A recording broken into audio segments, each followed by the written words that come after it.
Hello बच्चा लोगों, कैसे हो आप सभी। स्वागत है आपके अपने YouTube channel AR science and maths academy में एक बार फिर से।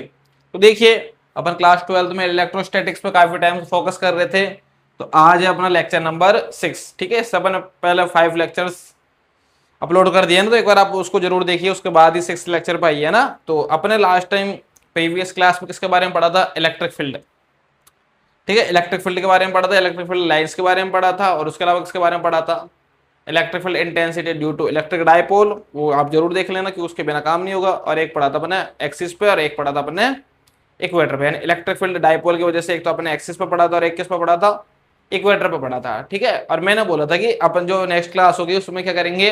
न्यूमेरिकल सॉल्व करेंगे। तो आज न्यूमेरिकल का ही डे है, तो एक बहुत ही इंपॉर्टेंट कंसेप्ट आता है अपने लिए ना, इंपॉर्टेंट, इसलिए हम अपने IMP लिख देते हैं। क्या आता है? Electric field, field due to, ठीक है, electric field due to charged ring at axis, है ना। Electric field at axis, axis पे निकालना है, at axis due to charge ring, charge ring. ठीक है, एक रिंग है ना आपके पास, है ना, जैसे ये रिंग है, इस पूरे पे पॉजिटिव चार्ज है। पूरे पे कैसे चार्ज है? पॉजिटिव चार्ज है ना। समझने की कोशिश करना, बहुत अच्छा कंसेप्चुअल टॉपिक है। एक आपके पास रिंग है इस टाइप की, चूड़ी रिंग है, आपने ऐसे रख रखी हो ना, जैसे ये रिंग है, ये इसको मैं कैसे बताऊँ अब, है ना। तो रिंग रख रखी है रिंग के एक्सिस पे, रिंग के एक्सिस पे, यहाँ पर कोई पॉइंट P ले लो रिंग के एक्सिस पे। ठीक है, ये रिंग हो गया, रिंग का एक्सिस हो गया, कोई डिस्टेंस x पे, P पॉइंट पर आपको इलेक्ट्रिक फील्ड निकालना है। समझिए अपना टॉपिक क्या है? इलेक्ट्रिक फील्ड कहाँ पे निकालना है? एक्सिस पे। किसकी वजह से? चार्ज रिंग की वजह से ना। कि कोई रिंग है, कोई आपके पास मान के चलो कोई सर्कल है, कोई चूड़ी है ना, ये समझ लो आप तो ना, कोई बैंगल से चूड़ी है, उसमें चार्ज डिस्ट्रीब्यूटेड है, तो उसके उसको आपने ऐसे रख रखा है। समझ में आ रही है ना बात? ये इस टाइप से रखी हुई है कुल मिलाकर ना, गोल ऐसे रखा हुआ, तो उसके एक्सिस पे P पॉइंट पे इलेक्ट्रिक फील्ड कितना होगा? क्लियर है। अब देखो, अगर ये अपना पॉइंट चार्ज होता, अगर if it become point charge, अगर ये पॉइंट चार्ज होता, ओनली सिंगल चार्ज होता, तो आप इलेक्ट्रिक फील्ड झट से निकाल देते। क्या होता? KQ/R²। लेकिन ये क्या है, इस पूरी, एक पॉइंट चार्ज तो है नहीं, ये पूरे पे डिस्ट्रीब्यूटेड चार्ज है। पूरे रिंग पे चार्ज क्या है? डिस्ट्रीब्यूटेड है ना, यानी एक सिंगल चार्ज नहीं है, बहुत सारे चार्जेस है इस पर, ग्रुप ऑफ चार्ज है। आप ऐसे समझ लो कि यानी पूरी रिंग पे चार्ज चार्ज चार्ज चार्ज फैला हुआ है ना। ठीक है, तो इसके लिए अपन क्या है, पॉइंट चार्ज के कंसेप्ट से नहीं कर सकते। क्लियर है। तो अपन क्या करते हैं, late consider total charge on ring, on ring. Ring पर टोटल चार्ज को आप क्या बोल दोगे? कैपिटल Q बोल दोगे। पूरे पर चार्ज कैपिटल Q है। ठीक है, पूरे रिंग पे चार्ज कितना है? कैपिटल Q है। अपने को इसके एक्सिस पे चार्ज निकालना है। आपने रिंग को ऐसे रख दिया, इमेजिनेशन करनी है आपको, रिंग रख दी, रिंग से ये एक्सिस हो गया, एक्सिस से P पॉइंट पर आपको इलेक्ट्रिक फील्ड निकालना है। इसके सेंटर से डिस्टेंस कितनी है? x है, इसको O नाम दे दो। इसके रेडियस को आप क्या दे दोगे? चाहे तो A नाम दे देते हैं अपन ना, A ले लेते रेडियस। क्लियर है। अब इस पे आपको क्या निकालनी है? इसके एक्सिस पे क्या निकालनी है? इलेक्ट्रिक फील्ड है, क्योंकि चैप्टर फर्स्ट में अपना पूरा टास्क ही किसके बारे में है? इलेक्ट्रिक फील्ड के बारे में है। इसके रेडियस को A बना देते हैं। तो मैं एक काम करता हूँ कि पूरे पे चार्ज कैपिटल Q है, तो मैं एक स्मॉल कंपोनेंट ले लेता हूँ, ये यहाँ पे DQ है ना। तो लेट कंसिडर स्मॉल, लेट, है ना, अज्यूम, अज्यूम कर लो आप, assume electric field, field due to, है ना, स्मॉल चार्ज DQ। DQ की वजह से निकालो, जैसे हमारे तो पूरे पे Q चार्ज फैला हुआ, अपन छोटे से कंपोनेंट की वजह से इलेक्ट्रिक फील्ड निकाल रहे हैं इस पॉइंट पे ना। ये डिस्टेंस को आप क्या नाम दोगे? R। इस डिस्टेंस को क्या नाम दे दोगे आप? R। अब R की वैल्यू आप पाइथागोरस से निकाल सकते हो, क्या हो जाएगी बताओ? √A² plus x²। अब देखो ना भाई, 90 बन रहा है ना ये। अपन ने क्या ले लिया यहाँ पर? DQ कंपोनेंट ले लिया, तो इससे यहाँ पर मान के चलो इंटेंसिटी की बात कर रहे हैं अपन। कहीं भी ले लो आप, यहाँ से ले लो, यहाँ से ले लो, यहाँ से ले लो, हर जगह से डिस्टेंस क्या रहने वाले? सेम। क्योंकि आपके जो इसको ऐसे भी समझ सकते हो, देखो जैसे ये आपने ऐसे रख दिया रिंग, रिंग पे पूरी चार सेम आप P पॉइंट पे निकाल रहे हैं, तो आप चाहे यहाँ से ले लो, चाहे यहाँ से ले लो, यहाँ से ले लो, यहाँ से ले लो, हर जगह से डिस्टेंस क्या रहने वाली है? सेम रहने वाली है। ध्यान रखना, ऐसे रखी हुई है ना, तो हर जगह से डिस्टेंस क्या रहने वाली है? सेम। समझो इसको, बात को फील करो। देखो ये आपके पास रिंग, रिंग से इधर से डिस्टेंस, इधर से इधर से इधर से हर जगह से डिस्टेंस क्या रहने वाली है, सेम रहने वाली है ना। वही चीज है, तो मैंने यहाँ से डी क्यू कंपोनेंट ले लिया। अब जैसे ये अपने ले लिया डी क्यू, यहाँ से डिस्टेंस कितनी होगी आर, ये कितनी होगी है, इसे ये इसका एक्सेस हो जाएगा इस हिसाब से। ठीक है ना, इसको आपने सीधा कर दो, इसको घुमा के सीधा कर दो तो एक्सेस हो जाएगा, ये एक्स हो गई है, और ये कितनी होगी रेडियस ए। पाइथागोरस लगा दोगे 90 से तो ये हो जाएगा under root R square plus A square. समझ में ना बात, तो वही चीज है। तो अपन d q component, d q element से इलेक्ट्रिक फील्ड क्या बनता है, क्या मानोगे, assume electric field due to small charge d q is d E. ठीक है, पूरे की वजह से इलेक्ट्रिक फील्ड ई होगा, एक स्मॉल कंपोनेंट ले लिया ये वाला, इसकी वजह से इलेक्ट्रिक फील्ड कितना ले लिया अपने डी, भाई पूरे की वजह से पूरा आएगा, आज छोटे से एलिमेंट की वजह से छोटा सा इलेक्ट्रिक फील्ड आएगा। अब देखो, अब इसके कंपोनेंट तोड़ते हैं अपन, है ना। जैसे ये एंगल थीटा, आप कहीं से भी लोग एंगल थीटा ही बनेगा, ये एंगल थीटा है, मैं अलग से बना रहा हूँ इसको अज्यूम करके ना। अब देखो इसको अपन इरेज कर देते हैं, आई होप आप समझ गए होंगे। ये एंगल थीटा हो गया है। अब इलेक्ट्रिक फील्ड क्या होगा, इसकी वजह से आउटवर्ड होगा, ये इलेक्ट्रिक फील्ड यहाँ ले लिया आपने डीई। आ रही ना बात समझ में, देखो समझो वापस से, ये भाई पॉजिटिव चार्ज है, पॉजिटिव चार्ज एट पॉइंट पे इलेक्ट्रिक फील्ड क्या होगा, आउटवर्ड होगा। तो कंपोनेंट तोड़ देंगे इसका, तो ये थीटा तो ये भी थीटा, ये कंपोनेंट डीई कोस थीटा, और ये वाला कंपोनेंट डीई साइन थीटा। ऐसे ही देखो सिमिलरली यहाँ से लेके देखोगे कंपोनेंट आप, जैसे वो डी क्यू, यहाँ से वो डी क्यू ले सकते थे ना अपन, कहीं से भी ले लो। मैं क्या कह रहा हूँ, आपको बस दो चॉइस होगी, जैसे बेंगल से इधर से ले लो तो इधर से भी ले सकते हो, इधर से लोगे तो इधर से भी ले लो, लेकिन हर जगह से सेम आएगा, है ना।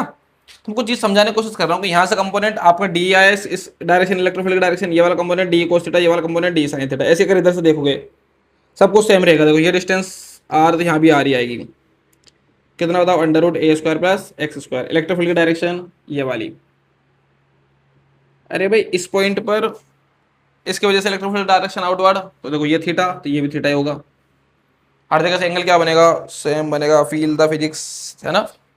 तो वही ये वाला कंपोनेंट तो डी साइन थीटा, और ये वाला कंपोनेंट डी कोस थीटा। तो कुल मिलाकर आपको देखो साइन थीटा वाला कंपोनेंट क्या करते हैं, कैंसिल कर देते हैं एक दूसरे को ना। यहाँ पर अपन इस बात को लिख लेते हैं, ध्यान देना, पॉइंट चार्ज होता था अपन डायरेक्ट इसका आंसर निकाल सकते थे ना, अभी क्या पूरे डिस्ट्रीब्यूटेड है चार्ज, है ना। तो नाउ हेयर, है ना, d component d sine theta component और in opposite direction, opposite direction में, so they cancel to each other. तो वो आपस में एक दूसरे क्या कर देंगे, कैंसिल कर देंगे। समझ प्यारे बच्चे बात, यहाँ से भी ले सकते थे, यहाँ से भी ले सकते थे ना। तो मैं बता रहा हूँ आपको दो चॉइस है, यहाँ से लोगो तो यहाँ से भी लोगो, ध्यान रखना, लेकिन डिस्टेंस हर जगह सेम, क्योंकि ये ऐसे रखी हुई है ना। आपको थोड़ी टेढ़ी नजर आ रही है, लेकिन 3D नहीं एस सीधे रखी हो, तो कहीं से भी डिस्टेंस लो, हर जगह से डिस्टेंस क्या आएगी, सेम रहेगी ना। तो कुल मिलाकर आपको जो कंपोनेंट मिलेगा ना, तो डी कोस थीटा, इसकी वजह से भी डी कोस थीटा इधर आएगा। देखो ये डी कोस थीटा, ये D sine theta, sine theta sine theta cancel, इसका भी डी कोस थीटा इधर आएगा।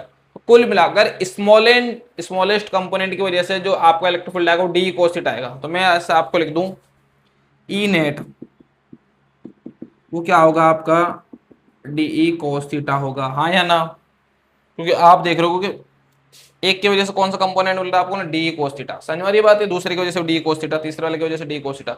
साइन थीटा वाले तो आपस में कैंसिल कर लेंगे, यहाँ से लोग तो भी कैंसिल कर लेंगे, यहाँ से लोग तो भी कैंसिल करें, क्योंकि ये ऐसे रखी हुई है ना। तो ये देखो डी कोस थीटा, ये ऐसे है ना, डी इधर ये डी इधर, तो कंपोनेंट आपस में कैंसिल कर देंगे ना। ठीक है, तो आपको ये वाला कंपोनेंट ही मिलेगा। तो अब देखो इधर, तो आपको ई नेट जो मिलेगा,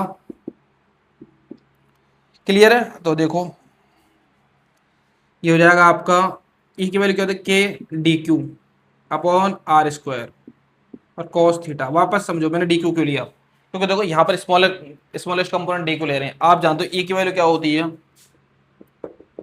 के क्यू अपॉन आर स्क्वायर, लेकिन यहाँ पर डी ले रहे हो तो स्मॉलेस्ट कंपोनेंट डी क्यू लेना पड़ेगा ना, इसलिए मैंने यहाँ पर डी क्यू लिया है। ए की वैल्यू तो K Q upon R square, लेकिन डी ले रहे तो D K Q upon R square cos theta. Done, समझे ना बात है, डी की वैल्यू के क्यू अपॉन आर स्क्वायर, लेकिन यहाँ पर डी ले रहे तो यहाँ पर डी क्यू लेना पड़ेगा, है ना, स्मॉलेस्ट कंपोनेंट लेना। कुल मिला के ऐसा समझ सकते हो आप।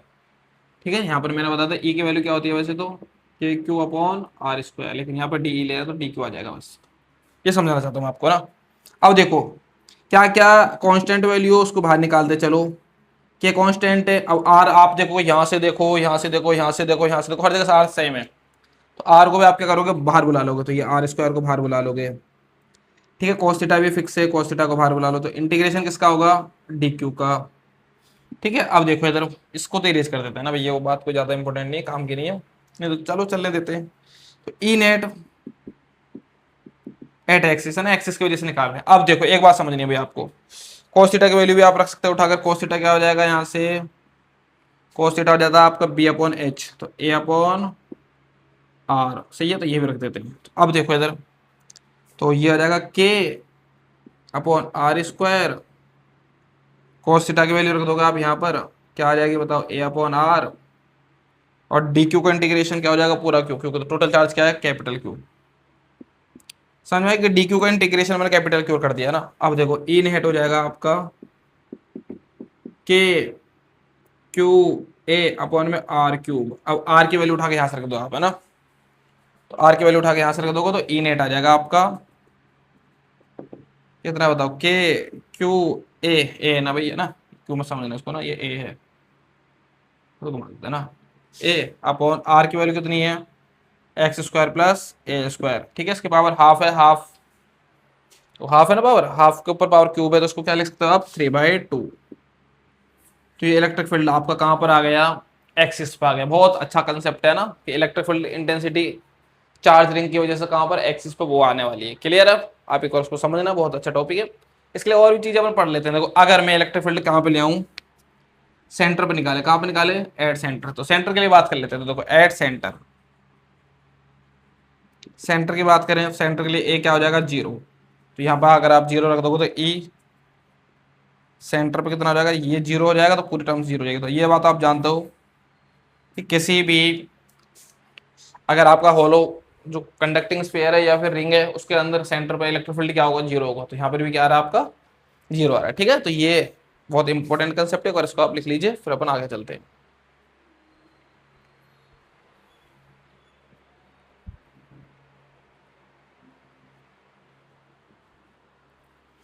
ठीक है, उसके बाद अपन और अदर इंपॉर्टेंट क्वेश्चंस करते हैं। वापस देख लो, अपने को जो इलेक्ट्रिक फील्ड मिलेगा वो cos थीटा के डायरेक्शन में मिल रहा है। देखो साइन थीटा वाले तो एक दूसरे को कैंसिल कर रहे हैं। डी ई क्या हो जाएगा, K D Q upon R square, cos theta के constant, R square constant, cos theta constant, d Q का इंटीग्रेशन हो जाएगा कैपिटल क्यू। cos थीटा की वैल्यू होती है ये थीटा, तो बेस अपॉन हाइपोटेनस, तो ए अपॉन आर रख दिया, या आर क्यूब हो जाएगा। समझ में आई बात। फिर आर की वैल्यू रख दी अपन ने ये, फिर सेंटर पर निकाल दिया, तो इलेक्ट्रिक फील्ड क्या होता है, 0 होता है, किसी भी रिंग या स्फीयर या होलो स्फीयर, है ना, उसके लिए। समझ में आई बात। अब अपना आगे पढ़ते हैं ना। ठीक है, चलो इसको एक बार आपने लिख लिया होगा, अब आगे चलते हैं। समझना भैया, बहुत इंपॉर्टेंट, बहुत अच्छा कंसेप्ट है।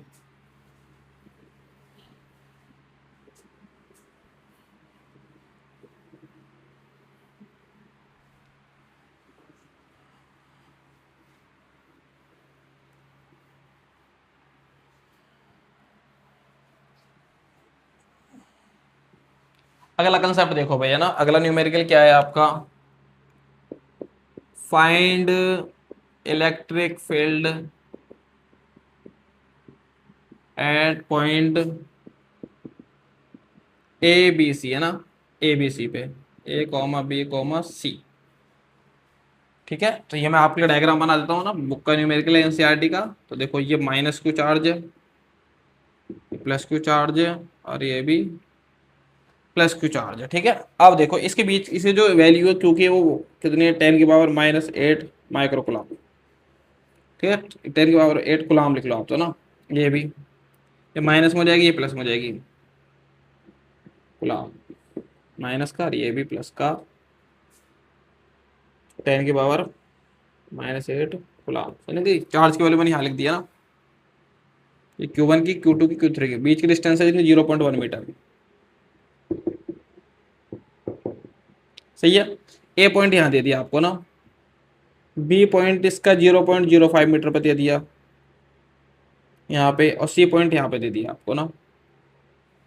आपको तीनों पॉइंट पे इलेक्ट्रिक फील्ड निकालना है, ए पे भी, बी पे भी और सी पे भी, है ना। चार्ज की वैल्यू दे दी मैंने, यहाँ लिख दी ना, समझ लेना भाई आपको ना। ये Q1 की वैल्यू की, Q2 की, Q3 की, यानी माइनस क्यू की है, प्लस क्यू की है, और प्लस क्यू की है। तो मैं पहले इस पर निकाल लेता हूँ, इलेक्ट्रिक फील्ड एट पॉइंट है ना। फर्स्ट निकालोगे आप इलेक्ट्रिक फील्ड इसको थोड़ा घुमा दे अपन, थोड़ा ज़्यादा अच्छे से समझेंगे, इसको प्लस कर दीजिए और इसको माइनस कर दो, ठीक है ना, ये प्लस और ये माइनस, थोड़ा सा अच्छे से फील आ जाएगी आपको ना। अब देखो इलेक्ट्रिक फील्ड एट पॉइंट ए पे इलेक्ट्रिक फील्ड निकाल रहे हैं। अब देखना ये पॉजिटिव चार्ज है, इस पॉइंट पे आप टेस्ट चार्ज ले लो क्यों नॉट, है ना, अपने हमें अज्यूम कर लो।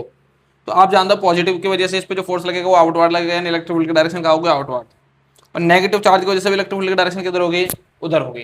क्लियर है बात, वापस से समझो। ए पॉइंट पर कोई आपने टेस्ट चार्ज रख दिया क्यों नॉट, इसकी वजह से इलेक्ट्रिक फील्ड की डायरेक्शन उधर, पॉजिटिव से हमेशा अवे फ्रॉम, पॉजिटिव से इलेक्ट्रिक फील्ड का डायरेक्शन हमेशा अवे फ्रॉम, दूर की तरफ, और नेगेटिव में टुवर्ड्स द, यानी इसकी वजह से इस पर, इसकी वजह से डायरेक्शन उधर और इसकी वजह से डायरेक्शन उधर, तो दोनों की वजह से डायरेक्शन क्या आ रही है, सेम आ रही है ना। तो अपन कैसे लिखेंगे, इसको लिख देंगे पर ई जो ए पे है वो किसकी वजह से आएगा, 1 की वजह से, और किसकी वजह से, 2 की वजह से। 1 वाला मैंने इसको दिया, 2 वाला मैंने इसको दिया, समझ में आई बात। अब देखो समझना, और प्लस क्यों आएगा, दोनों का डायरेक्शन सेम है सर, इसकी वजह से भी इस पर इधर की तरफ डायरेक्शन है ना, यानी इस पर इसकी वजह से डायरेक्शन उधर, पॉजिटिव वजह से डायरेक्शन आउटवर्ड, और इस पर इसकी वजह से डायरेक्शन उधर, क्योंकि नेगेटिव अट्रैक्ट करता है और पॉजिटिव रिपेल करता है ना। कुल मिला के कैसे समझो आप कि इस पर इसकी वजह से डायरेक्शन उधर और इस पर उसकी वजह से डायरेक्शन भी उधर, है ना, समझो आराम से। अब E1 ए की वैल्यू निकाल लेते हैं अपन, क्या होगी, पहले चार्ज की वजह से के क्यू अपॉन आर स्क्वायर वाला फॉर्मूला होगा, के 9 इंटू 10⁻⁹, क्यू कितना है, क्यू ये रहा सर 10⁻⁻8, और डिस्टेंस कितनी पूरी, तो 0.1 है, और ये हाफ में रखा हुआ तो 0.05 है ना, ठीक है, तो 0.05 का स्क्वायर। तो इसको सॉल्व करके देख लेंगे अपन बाद में, सॉल्व करें, चलो अभी कर देते हैं। तो यहाँ तो पावर बचेगी 1, तो यहाँ तो जाएगा 90, देखो यहाँ पर पावर बची 1, 9 से 19, और ये जाएगा 0.0025, समझा गया ना। तो पॉइंट के बाद 2 नंबर, तो इसमें 4 नंबर वाला पॉइंट लग जाएगा, ये पॉइंट हटाकर आपने 4 जीरो बढ़ा दिए, ये बढ़ा दी 4 जीरो, समझ में ये बात, 4 जीरो बढ़ा दिया ना। तो अब उसको काटोगे तो इसको 90 इंटू क्या कर दोगे, 10,000 कर देते हैं, अलग से लिख सकते हैं ना इसको, 25 से काट दो, 25 4 जाओ 100, 400, तो 9 4 जा 36, पीछे कितने जीरो हो जाएंगे, 3, तो उसको 3.6 इंटू 10⁻⁴ लिख सकते हैं ना, ठीक है, क्या लिख सकते हैं, न्यूटन पर कूलम। ये कैलकुलेशन आप करके देख लेना, यही आंसर आएगा ना। और E2A भी निकाल लेते हैं अपन, है ना, E2A वो भी क्या आएगा, के क्यू अपॉन आर स्क्वायर। और मैंने आपको एक बात बताई थी कि चार्ज की हमेशा डायरेक्शन ली जाती है, इसके है ना वैल्यू नहीं ली जाती, माइनस नहीं लोगे आप, चार्ज में डायरेक्शन ले लिया अपन ने। इलेक्ट्रिक फील्ड में कभी भी नेगेटिव वैल्यू नहीं ली जाती, चार्ज की हमेशा पॉजिटिव वैल्यू ही यूज की जाती है, तो याद रखो। देखो इसके लिए अब तो इस पर इसकी वजह से देखो डिस्टेंस वो 0.05 होगी, टोटल तो 0.1 है, तो ये भी 0.05, उसको डबल कर देते हैं अपन, है ना, मतलब ये E2A भी सिमिलरली यही आएगा। तो के की वैल्यू भी वही है, क्यू की वैल्यू भी वही है, तो इसको भी सीधा सीधा लिख देते हैं 3.6 इंटू 10⁻⁴ न्यूटन पर कूलम। समझ में आई बात। तो टोटल कितना आ जाएगा, तो E आपका A आएगा, दोनों को ऐड कर दोगे तो यानी 3.6 इंटू 10⁻⁴ न्यूटन पर कूलम प्लस 3.6 इंटू 10⁻⁴ न्यूटन पर कूलम। देखो ए भी यही है और बी भी यही, दोनों सेम है ना, तो डबल हो जाएंगे। तो ई ए पे 7.2 इंटू 10⁻⁴, 3.6 3.6 ये जाएगा 10। ये अपना ए पॉइंट पर क्या गया है, इलेक्ट्रिक फील्ड आ गया। क्लियर है बात। अब बी पे निकालते हैं अपन, है ना, इसको समझ लो एक बार, फिर बी पे निकालते हैं। क्लियर है, लिखो इसको एक बार, फिर बी पे अपन आगे चलते हैं।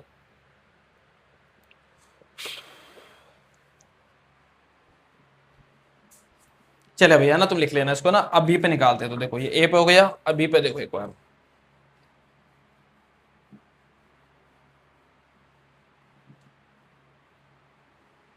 बी पे तो इसको मैं क्या बोलता हूँ, ई बी। बी पे किसकी वजह से, वही फर्स्ट वाले चार्ज की वजह से और सेकंड वाले चार्ज की वजह से। अब देखो इस पॉइंट पर आप एक टेस्ट चार्ज अज्यूम कर लो, क्यों नोट, ये पॉजिटिव है, ये रिपेल करेगा इधर की तरफ, है ना, ये पॉजिटिव है, इसको क्या करेगा, इधर की तरफ रिपेल करेगा, ये नेगेटिव, ये अट्रैक्ट करेगा उधर की तरफ। तो कुल मिला के एक इलेक्ट्रिक फील्ड की डायरेक्शन इधर आ रही है, दूसरे की उधर जा रही है, तो दोनों डायरेक्शन अपोजिट है। वापस से समझो, ये क्यू नोट अज्यूम कर लिया करो आप, है ना, यहाँ रख दिया क्यू नोट, ये पॉजिटिव है, ये भी पॉजिटिव है, इसको उधर रिपेल करेगा, ये पॉजिटिव है, वो नेगेटिव, वो अट्रैक्ट करेगा, यानी एक की डायरेक्शन उधर, एक की डायरेक्शन इधर, लेकिन ये बड़ा होगा क्योंकि इसकी डिस्टेंस कम है। क्योंकि हम जानते हैं जो ई होता है वो इनवर्सली प्रोपोर्शनल 1/r² होता है।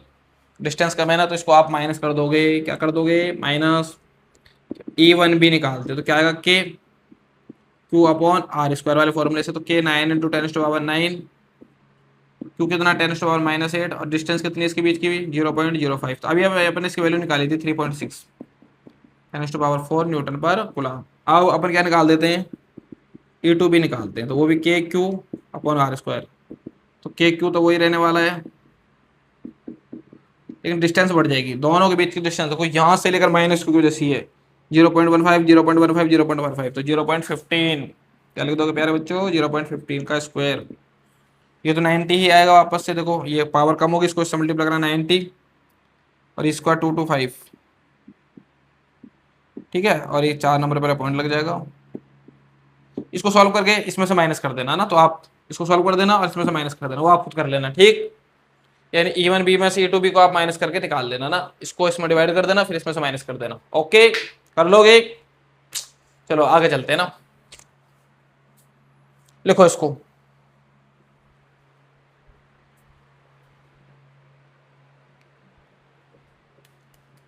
फिर थर्ड पॉइंट उस पर निकालते सी पे,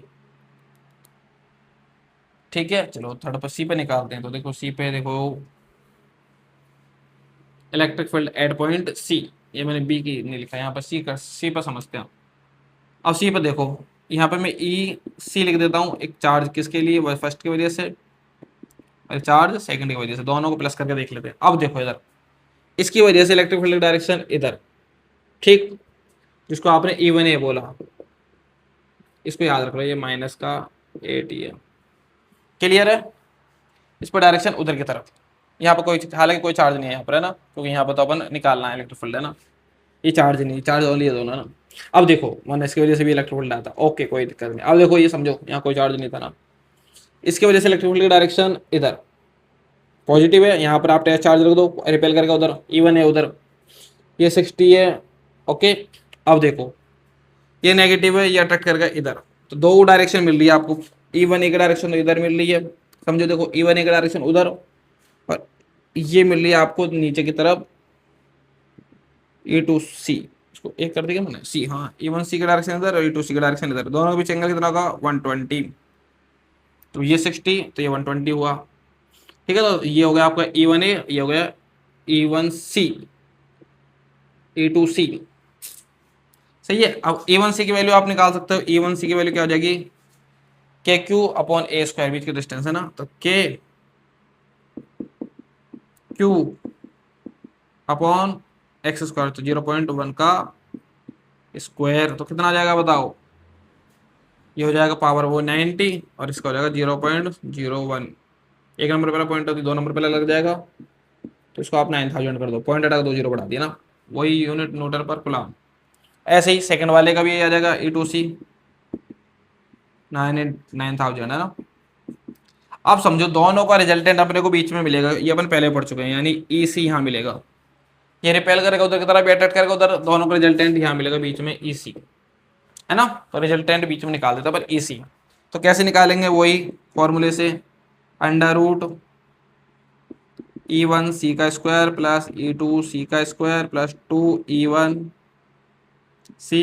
E2C कोस बीच का थीटा 120, 120 पे -1 EC हो जाएगा, और आपको पता दोनों का मैग्नीट्यूड सेम है, देखो भैया ना, तो दोनों को सेम लिख सकते हैं, तो ये E1C का स्क्वायर, ये E2C का स्क्वायर, ये माइनस का 1.2 आ जाएगा, तो देखो इसको मैं प्लस ही लिख देता हूँ, ये सॉरी ये 2, ये E1C तो E1C का स्क्वायर, और ये आ जाएगा माइनस की 1/2, तो 2 से 2 कैंसिल आउट हो गया, तो ये आ जाएगा आपका, ये भी कट जाएगा, देखो ये E1C का स्क्वायर आ गया, माइनस का, ये प्लस का, ये कैंसिल हो जाएगा, ये क्या हो जाएगा ओनली अंडर रूट E1C का स्क्वायर, तो E1C का स्क्वायर E1C, तो यानी EC पे जो आपको मिलेगा वो E1C के बराबर ही मिलेगा, E1C मतलब 9000 ही मिलेगा, क्लियर है बात।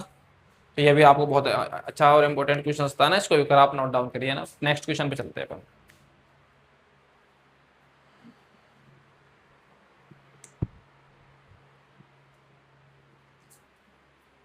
लिखो भाई जल्दी, है ना, अच्छे क्वेश्चन से सारे क्वेश्चन अपन कवर करके चल रहे हैं ना।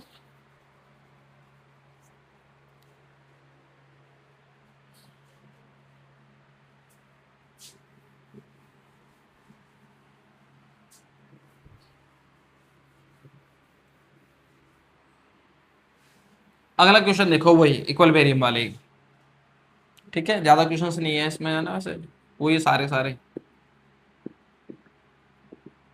तो एक दो चार्ज है अपने ना, एक तो मान के चलो 4Q, एक चलो मान के चलो 9Q, है ना, माइनस का। अब थर्ड चार्ज आप कहाँ रखोगे, नेट फोर्स क्या हो जाए, जीरो हो जाए। तो देखो सपोज दैट अपन ने ना, अपन ने पढ़ा था चार्ज कैसे होते हैं, अपोजिट नेचर के होते हैं। कैसे होते हैं, अपोजिट नेचर के। तो हमेशा चार्ज कहाँ रखा जाता है, आउटसाइड। अब सेम नेचर में क्या रखा जाता था अपन का, इनसाइड, है ना, सेम नेचर में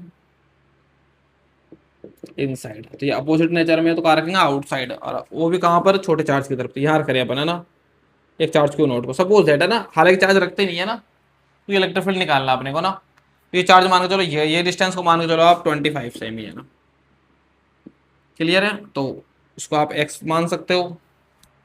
तो अपन मान के चलते हैं यहाँ पर क्या है, इलेक्ट्रिक फील्ड जीरो हो रहा है। तो इलेक्ट्रिक फील्ड जीरो कैसे हो जाता है, तो अपन ने पढ़ा था के क्यू यानी E1 इक्वल में E2 कर देते हैं, यानी इस चार्ज की वजह से इलेक्ट्रिक फील्ड प्लस उस चार्ज की वजह से जो इलेक्ट्रिक फील्ड होता है, दोनों जीरो हो जाते हैं।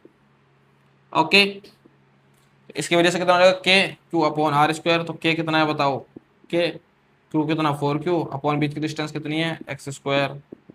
और वो कितना आ जाएगा बताओ, के और बीच की 9Q और बीच की डिस्टेंस कितनी हो जाएगी बताओ, 25 प्लस एक्स स्क्वायर। समझ में आ रही है बात, देखो बीच की डिस्टेंस हो जाएगी ना। अब आप सिंप्लीफाई कर लो, एक बार के से के गया, क्यू से क्यू गया, अब क्रॉस मल्टीप्लाई कर लेते हैं। इसको नीचे ले आओ, ये 25 प्लस एक्स स्क्वायर और ये एक्स का स्क्वायर इक्वल में 9/4। इसको रूट कर दोगे तो 25 प्लस एक्स अपॉन में एक्स, और ये 3/2। समझ में आ गया, नहीं इधर जाकर रूट में चेंज हो जाएगा। और मैंने बोला था आपको प्लस वैल्यू लेनी है ना, माइनस नहीं रखते।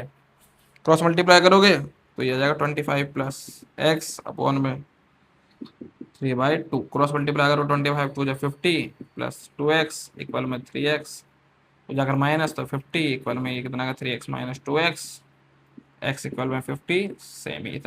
यानी ये 50 सेमी पे क्या हो रहा है, जीरो हो रहा है। ठीक है, तो वीडियो कैसी लगी, अच्छी लगी तो लाइक शेयर और सब्सक्राइब जरूर करिए। आज के लिए इतना ही, ठीक है, ओके भाई, पढ़ते रहिए मन से।